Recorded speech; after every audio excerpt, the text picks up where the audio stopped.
battle is not in us closing our necks, but it's in the mind. Hey everybody, welcome back to my channel. As you guys know, my name is Fazila and I welcome you. Wow, it's been a while. It's been a month, right? I've been so bad. But anyway, as you can see today, I am not alone. I'm with this lovely Hey YouTuber. Hi. Okay, I'm gonna let her introduce herself because I don't want to ruin it. So she's gonna say who she is, what she does, Oh no, and why she's here.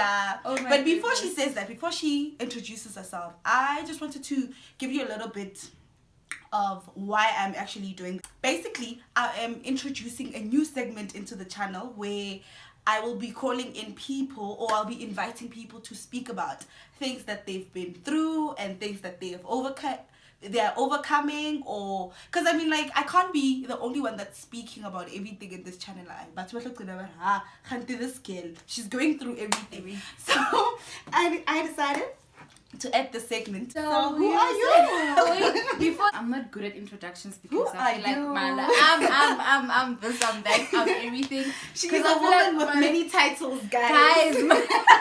My life is just so overwhelming. Often at times when I'm even asked like, who are you? I don't even know where to start because wow, I'm in pursuit of trying to figure out myself. At the same time, I'm something. So it's just true. that, you know. But then I'm Masego. What else would you like to know? Firstly, this is not my thing. Oh my goodness. Okay, well, I do motivational talk. I'm a motivational speaker. I'm an inspirational. I talk a lot. Talking is my life. So I do a whole lot of motivational talks. I'm a youth activist. I'm involved in quite a number of youth activities that are aimed at developing and empowering you through education, your entrepreneurship, you know, academics and career guidance and all that. I told you. Like, seriously.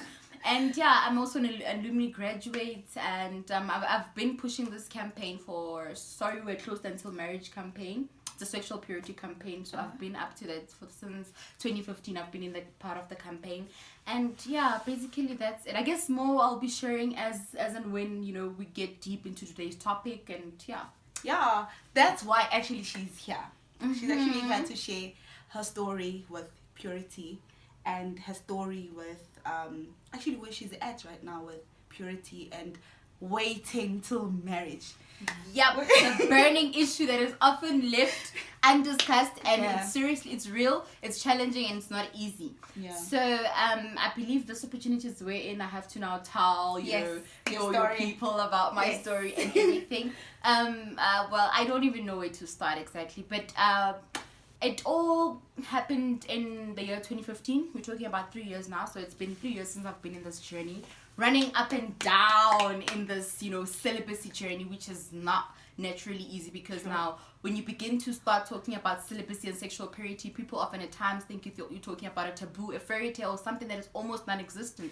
Why? It's because we are in a sex-obsessed society wherein everything is all about sex. Have you just noticed how everything is just about portraying a sexual image? But sex sells. That's what they say, right? Exactly my point. So now when you come here, boom, Miguel, hi, I'm abstaining and I'm not gonna have sex until I'm married. It's like, which planet do you come from? You know. And just the other day I saw a video of a school learner in Hammanskraal, and she was actually on that video she was talking about how nice penis is and how she enjoys it, and how anyone who's a virgin at this day and age is seriously wasting their time. And that child apparently had to be suspended for 5 years, you know. But then at least they could negotiate with this SGB, and then she managed to go back to school. But that's a topic for another day. However, I just wanted to highlight how even in schools, you know, even with young people already, they've been enticed by this, you know, sexual desire and all that. We grew up in that. I grew up in that, you know. I remember there was a time where, and you know, really having sex with my boyfriend was a big deal. I mean, if I have sex with my boyfriend, then I've done it the best. I've shown him that, Bona, I am yours and I trust you. I can't believe I fell for that lie. So tell me, like, what made you decide? What was like this is it. I'm you know, the one thing that made me decide and come to that conclusion to say, you know what, enough is enough, was when I figured out that I was literally changing partners, and not only physically but sexually too, you know. And it got so exhausting because to me, sex was just never sex. Unfortunately, even though I started becoming sexually active at a very young age, but it always meant something deeper, you know. It was never something casual that I could say, ah, man, I slept with him and that's it. You know, so like it really, body counts. Exactly, you know what I mean? So it really got so personal to me, and to a point whereby as I was in my bed and I was thinking to myself, okay, fine, it's me here.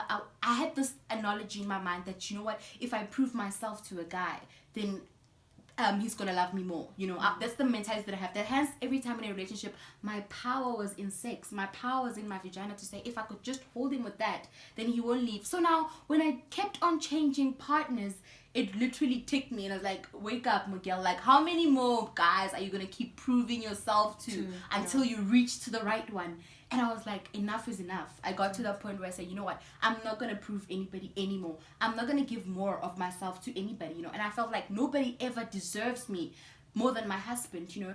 And I've had literally critics of why is it that, you know, critics come. I've had people asking me, like, sex before marriage, when not and you know, I want to be better than my mom. Whatever my mom, you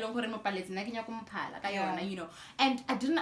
People obviously would say, why is it that your main focus is only on marriage? You know, what if you don't get married? Look, if I don't get married, it's the will of God. But still, that does not mean that for the fact that I might, because it's not a certainty, it's a possibility. I might or might not, but still, that does not give me the right to say that I should rabaza my body because of I feel like I might not get married. You know. I think another thing that we miss as well is that we are not pure. We are not pursuing purity because we want to get married. Truly, we pursue purity because that's what God wants for us. Truly, do you understand? Definitely. So I think us as people, us as Christians, we miss it there. I believe that, you know what, instead of like pursuing purity, most of us are pursuing marriage. And we're pursuing the Proverbs 31 woman. Like, we want to be this Proverbs 31 woman, but we are not pursuing Jesus. We are not pursuing God. We're not doing what God really desires of us. We want to be this perfect woman that does this, that does that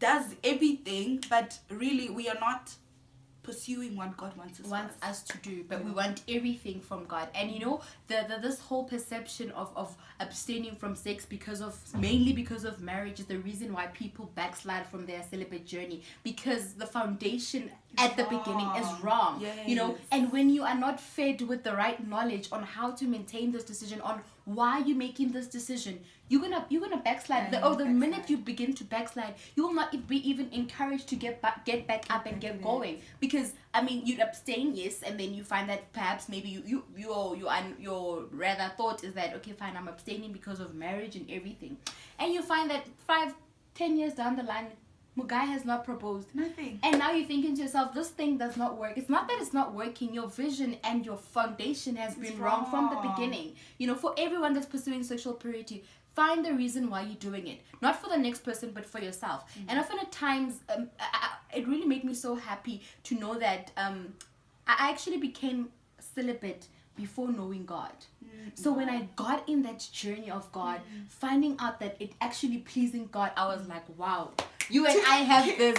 God, we have this life ticket, you know? Because I remember that decision, I made it before I even became saved and everything, you know? So after knowing God, and I began to know, He began to reveal to me, you know, why is it that you have to do it? And I figured out something. For every command that God wants us to obey is not to restrict us, but to protect us, you know? It's to protect us from the dangers that is out there. He knows how dangerous sex is. He knows how premarital sex can destroy you. Soul ties. How soul ties can actually damage you without you even knowing. So when I figured that it's actually the will of God for me to abstain and be pure and to literally keep the temple as holy as possible, it really gave me more motive. I was motivated, not because I thought of my husband, but because of God is pleased with what I do. You know, so it has really been a journey. It is a journey. It is a journey. It's not a destination. It's a journey and a half, guys. Because sometimes you fall and you think of it, because the Bible says that once you think of it, you've already sinned. You look at this guy, you're like, this guy is so, like, you know, if I could, you know, you now start having your own, like, pictures in your head, and you're like, oh, and then you beat yourself after that. You're like, I shouldn't. And it's like, it's a journey. It's a like journey. it is a journey. You learn. We need as to you understand go. that it is a journey, and one thing for sure is that I wanted to mention something, just as you mentioned, just by looking at a guy you might lust after them and everything. The thing about sexual purity and celibacy, it's not a physical thing, it's a mind game. I figured that the battle is not in us closing our legs, but it's in the mind. Actually, the battle is in the mind. You know, how many times have I personally in my journey have been like, you know what, I'm abstaining, but whenever I see a guy, I feel like, wow, that guy is the it. But already the battle is in the mind. You know, I'm already fighting in the mind. So if we really master the skill and understand that, you know, even when the devil attacks, even when he comes with the tricks, he doesn't attack you physically. He starts in the mind, where everything resides, you know. So it's very much important to really understand the journey that you're going in, and understand that it's not a final destination. We're not sitting here because we think we've made it. You know, we're not sitting here because we think that, oh, okay, we've got this celibacy and sexual purity thing going good. We ourselves are challenged. We ourselves face giants. We ourselves are fighting our own Goliath, a constant battle. And I always say that it is a constant decision that you make. Look, you can have made the decision 5 years ago, but understand that every day you have a choice to decide that this is a decision that I make. You need to be intentional about it as well. And you have to be persistent in maintaining the decision that you've made. Else you're gonna literally backslide, and you'd find yourself stuck in a situation and not knowing how did I even get there, because I made this decision a long time ago, but look, I fell. It's because of you didn't maintain that decision that you made, you know. So it's really like I understand with my own journey that I've been through celibacy. You have friends, right, that are not in the same journey as you. Yes. Right? And how did your friends that are not in the same journey as you receive what you shared with them? Well, you know, with me, the decision that I made the decision, and I remember 3 months later, I was actually out on lunch with my friends, and you know, they were talking. My friends and I, we always used to talk these conversations about how good our men are in bed, how good sex is and everything. We talked openly about those things, but on that day, I just felt convicted when that topic came. I felt like something just struck my heart, and I was like, yo. Really, I've changed, and it's really scary, you know. And when they started talking like that and engaging, and suddenly I became quiet for a moment, and I remember one of my friends asked me that, why are you quiet? I'm like, no, nothing, you know. And he says like, Kanti, doesn't your boyfriend, you know, do you the things? And I'm like, no, actually I've been abstaining, and I'm abstaining for as long as until I get married, you know. I've been abstaining now for 3 months. They laughed. Literally, it was no longer about the food but about me. Like, girl, what did you just say? They laughed so hard at me, and I remember even today I sometimes look back at that time on 3 months. Now we're running 3 years. And I was like, you know, I was like, okay, they laughed at me. I remember I felt so mocked. I felt stupid for a moment because of their reasoning was that, but then you've already went there, you know, you've already broken your virginity. So how do you finally or suddenly decide that when you stop? I think once they forget that when you come to Christ and you accept Christ in your life, you're a new creation. The Bible says the old has passed away. You know, that's one of the reasons why we shouldn't associate ourselves with people that don't want to move on, because they are gonna delay our journey. You know, we shouldn't associate ourselves with people that constantly want to rehearse and nurse our past. Yes, we've been there, done that, but we're no longer there. We're now a new creation. What are you doing now? You know, what are we doing now is what matters most. So I remember they laughed at me, and months and a year down the journey, they actually thought I was joking. And one of my friends told me that, friend, I really thought you were joking. You know, the way in which you admired sex, the way in which you made it a priority in your relationship. I couldn't believe that you did that. And I remember when I shared my story on social media, she was moved by like, wow, so this is it, that you're really into this. And I'm like, yes, I have. I'm into this. And now, instead of having me conforming to their ways of doing things, I actually turned them to conform to my way. Now they've accepted me for who I am. I didn't have to fit in to say that I made a decision, but because they're talking about sex, I need to entertain them. They now respected my decision and have accepted me for who I am, and which is a very important element for Christians. I think that's one thing that I need to learn myself. That I don't have to entertain what they're talking about. Truly. Like, And you know, people would ask you, oh, you say you're celibate, and you say yes. Like, they'll be like, okay, they'll ask you questions that will lead you to talking about sex. Yep. And I'm like, I don't have to prove myself to you. Yep. Like, I don't have to prove horiki celibate. Yes. Do you understand? Like, it's like they will keep. It's like that one guy that you meet. You tell him you are celibate, and then they're like, oh, okay, they want to date you just to show you they will change you. I've had that experience. That was actually my next question. That was actually my next question. Like, literally, this is the area of my life wherein I've seen the devil test me to the limit.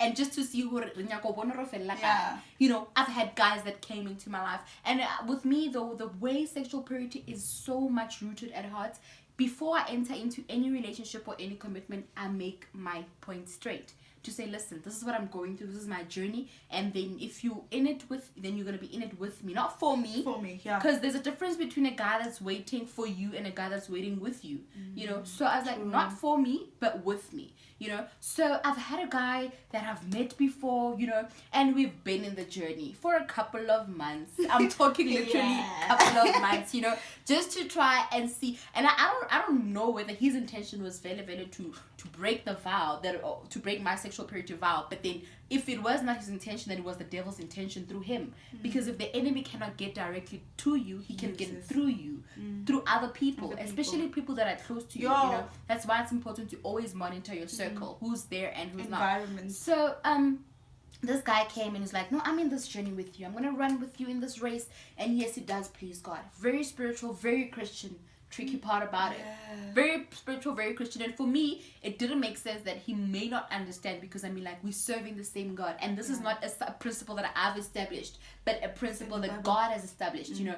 So, and then we into the journey until he came to a point and told me that, you know what, I don't think I can do this, you know, I don't think that I can literally live without having intercourse with you. But how did that change you then? Like, how did it not change you as such, but how did it, like, you know, it could have maybe moved you a little bit to think like like even a person that goes to church, that believes in God, that is me, like so it triggered me for a long time, because it's not doing this. Why am I doing this?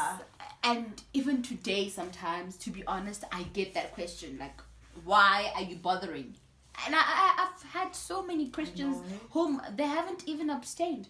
They've had sex before marriage, and they're living life happily so. But then I figured something, that your vision is not other people's vision. True. And God will not minister to you the way he ministers to others. You know, with me, God said it to me that this is your ministry. This is how you're gonna run, you know. And I cannot say because of that other person ran the other route, then I should also go there. Might have worked for them, but it won't work for me. And consequences will never be the same. So it triggered me for the fact that he was Christian, he was spiritual, very prophetic. We always read the Bible and didn't that. But after Bible reading, there has to be those little kisses, you know, those little touchings. And that's when he'd confess. I'd cry, because literally, really at that time, I'm not ready to give in. I shouldn't be giving in, you know. And I started now.